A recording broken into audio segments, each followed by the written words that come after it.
السلام علیکم ناظرین، اس قسط کے آغاز میں کئی قبیلے کا منظر دکھایا جاتا ہے۔ تمام خواتین کھانا بنانے میں مصروف ہوتی ہیں۔ اتنے میں سرجان خاتون وہاں پہنچ جاتی ہے۔ سرجان خاتون کہتی ہے، حفظہ خاتون کیا گوشت تیار ہے؟ حفظہ خاتون کہتی ہے، جی سرجان خاتون گوشت تیار ہے، مجھے امید ہے کہ لوگوں کو یہ گوشت بہت پسند آئے گا۔ سرجان خاتون حفظہ خاتون کا شکریہ ادا کرتی ہے، پھر گوشت کا ذائقہ چیک کرتی ہے۔ پھر سرجان خاتون کہتی ہے، یہ کیا ہے حفظہ خاتون؟ کیا ہمارے مہمان اس گوشت کو کھائیں گے؟ حفظہ خاتون کہتی ہے، اسے کیا ہوا ہے، یہ تو بہت لذیذ ہے۔ سرجان خاتون کہتی ہے، لذیذ؟ میں تو اسے کتوں کو بھی نہ ڈالوں۔ حفظہ خاتون کہتی ہے، میں تو بس آپ کا بوجھ کم کرنا چاہتی تھی اور آپ کی مدد کرنا چاہتی تھی۔ سرجان خاتون کہتی، نہیں، تم میرے شہید بیٹے کی تعزیت خراب کرنا چاہتی تھی، مجھے نہیں پتا تھا کہ گورنر کی بیٹی کو کھانا نہیں بنانا آئے گا۔ حفظہ خاتون کہتی، اب پریشان مت ہو، میں دوبارہ کھانا تیار کروں گی۔ سرجان خاتون کہتی، نہیں بس بہت ہو گیا، اب میں خود کھانا پکاؤں گی، تم بس میری نظروں سے دور چلی جاؤ۔ یہ سن کر حفظہ خاتون روتے ہوئے وہاں سے چلی جاتی ہے۔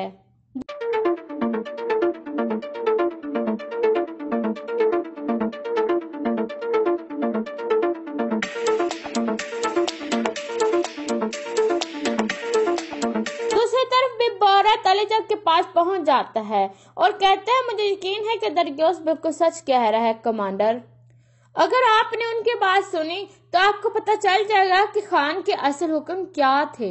ہو سکتا ہے کہ ہمیں سلطان کیج کا اس کے بارے میں پتہ چل جائے۔ علی جگ کہتے ہیں، ایک انسان اپنی ظاہری صورت سے پہچانا جاتا ہے، لیکن اصل قیمت اس کے کردار کی ہوتی ہے۔ اگر وہ آدمی جھوٹ بول رہا ہے تو میں اسے 100 وقت کے درمیان میں اس کا سر کاٹ کے لٹکا دوں گا۔ مجھے درگیوس کی بات سننی ہوگی، اسے بتا دینا کہ اگر یہ جال ہوا تو میں تم سے بہت بڑا انتقام لوں گا۔ یہ سن کر بھی بورت وہاں سے روانہ ہو جاتا ہے۔ اس کے بعد رات ہو جاتی ہے۔ کئی قبیلے میں سرجان خاتون کہہ رہی تھی، سردار اس خط کا کیا ہوا جو سلمان لے کر جا رہا تھا؟